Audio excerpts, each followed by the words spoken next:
बांग्लादेश में जारी अशांति के बीच एक और हिंदू युवक की हत्या कर दी गई। बांग्लादेश की जमीन पर बहता खून अब खबर नहीं, एक दोहराया जाने वाला पैटर्न बन चुका है, जहां हर नई हत्या अल्पसंख्यकों की असुरक्षा पर लगा एक और खूनी हस्ताक्षर है। बांग्लादेश में आप कोई जुर्म करें या ना करें, लेकिन आपका बांग्लादेश में हिंदू होना ही गुनाह है।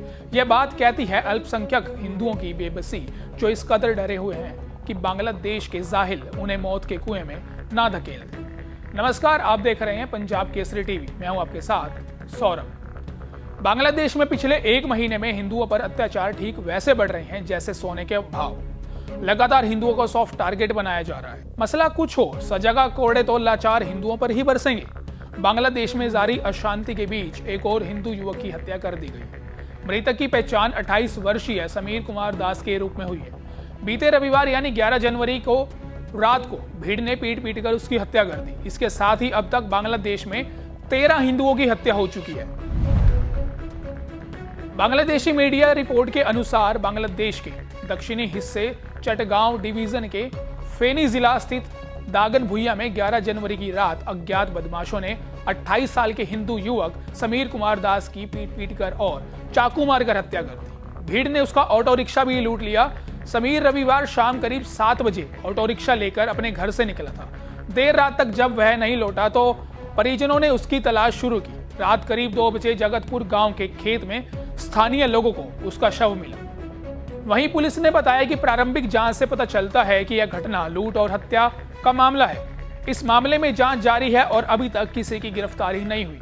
पुलिस के मुताबिक समीर दागन भुआ के माती भुइया संघ के रामानंदपुर गांव का रहने वाला था। सवाल खड़ा होता है कि क्या बांग्लादेश सरकार ही यह सब कुछ करा रही है या यूनुस सरकार से देश की शासन व्यवस्था संभल नहीं पा रही है। जब एक और हिंदुओं की हत्या होती है तो सवाल सिर्फ अपराध का नहीं रहता, सवाल उस खामोश सिस्टम का होता है जो हर बार लाश के बाद भी जागने से इनकार कर देता है।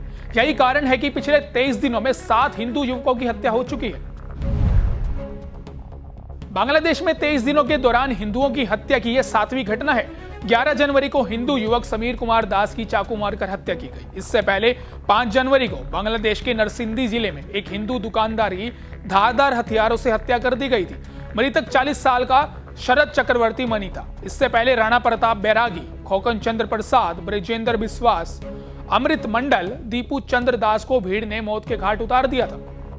बांग्लादेश में छात्र नेता उस्मान हादी की मौत के बाद तो अल्पसंख्यकों पर अत्याचार काफी बढ़ गए हैं। इन सभी की मौत पर सभी मौन हैं, मानो कुछ हुआ ही ना हो।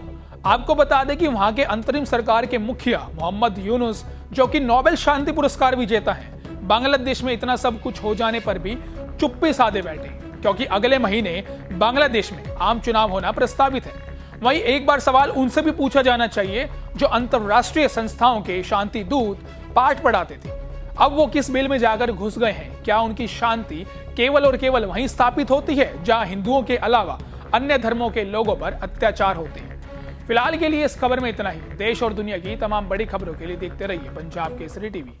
हमसे जुड़े रहने के लिए हमारे YouTube चैनल को सब्सक्राइब करें और नई वीडियो की नोटिफिकेशन के लिए बेल आइकॉन को दबाएं।